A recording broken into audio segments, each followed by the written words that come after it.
साक्री तालुक्यातील दहिवेल ते छडवेल राज्य महामार्ग नंबर 7 या रस्त्याचं काम बऱ्याच दिवसांपासून मंजूर आहे। ठेकेदारामार्फत रस्त्याचं काम सुरू आहे। काम अत्यंत निकृष्ट दर्जाचं सुरू आहे। स्थानिक गावकऱ्यांनी ठेकेदाराने नेमलेल्या लोकांना वारंवार सांगितलं काम चांगलं करा, परंतु 15 दिवसांपासून कोणीच ऐकून घ्यायला तयार नव्हतं। आज भर पावसामध्ये काम सुरू असताना बाबुलदे ग्रामपंचायतमधील ग्रामस्थांनी काम बंद करून कामाची चौकशी करण्याची मागणी केली आहे। सार्वजनिक बांधकाम विभागाचा भोंगळ कारभार, मोठ्या प्रमाणात पाऊस सुरू असताना डांबरी रस्ता कसा राहील असा प्रश्न गावकऱ्यांनी उपस्थित केलाय। ठेकेदार आणि सार्वजनिक बांधकाम विभागाच्या अधिकाऱ्यांनी मनमानी कारभाराविरोधात आंदोलन करण्याची भूमिका घेतली आहे।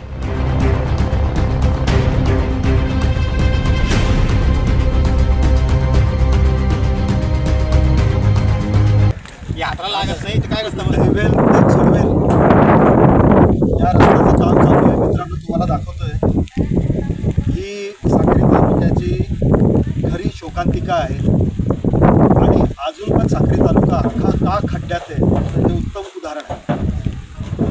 बघा, वरनं पाऊस चालू आहे, आम्ही सगळं ओलं झालो आहे। इथे खाली डबके आहेत, त्या डबक्यांमध्ये डांबर टाकण्याची परवानगी बहुतेक एक्झिक्युटिव्ह इंजिनियरांनी यांना दिली आहे असं एकंदरीत वाटतंय। मोठ्या मोठ्या गाड्या कुठं जातात, सगळे वाळूचे ट्रक जातात।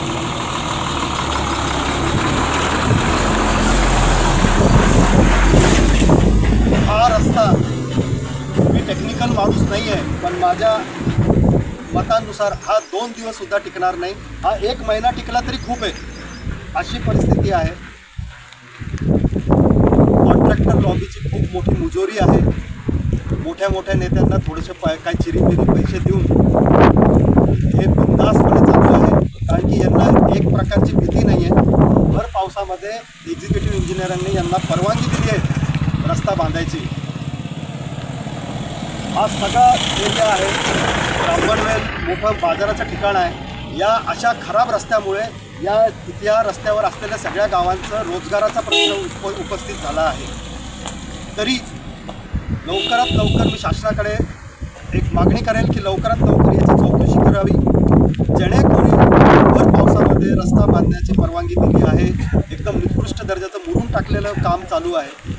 ज्यांनी ही परवानगी दिली त्याच्यावर कारवाई व्हावी एवढी कलेक्टर साहेबांकडनं मी मागणी करतो। नाहीतर शेवटी साक्री तालुक्याच्या या गावाच्या लोकांना आंदोलनाचा एक हत्यार उगारावं लागेल, याची प्रशासनाने नोंद घ्यावी। रस्त्यावर जो आपण उभे आहे तो रस्ता ब्राह्मणवेल तर छडवेल असा आहे आणि स्टेट हायवेमध्ये येतो तो हा रस्ता जो आहे तो सार्वजनिक बांधकाम विभाग धुळेच्या अंडरमध्ये आणि पिंपळनेर उपविभागाच्या अंडरमध्ये येतो आहे। तरी याचं काम एकदम निकृष्ट दर्जाचं होतं आहे। पडत पावसात काम केले जात आहे आणि ते काम एकदमच खराब आहे असे आमचे सगळे इथं उभे आहेत आणि ते पण सांगू शकतात इथं काय झालं आहे काय नाही। भर पावसामध्ये डांबर टाकण्यात येत आहे। डांबर आणि पाणी हे दोघंही परस्पर विरोधी घटक आहेत। पावसामध्ये डांबर चिटकतच नाही हे माहीत असताना पण आपली चोरी लपवण्यासाठी मुद्दामून लवकर काम भर पावसामध्ये करून घ्यायचं असा हा एक प्रकारचा घाट घातला आहे।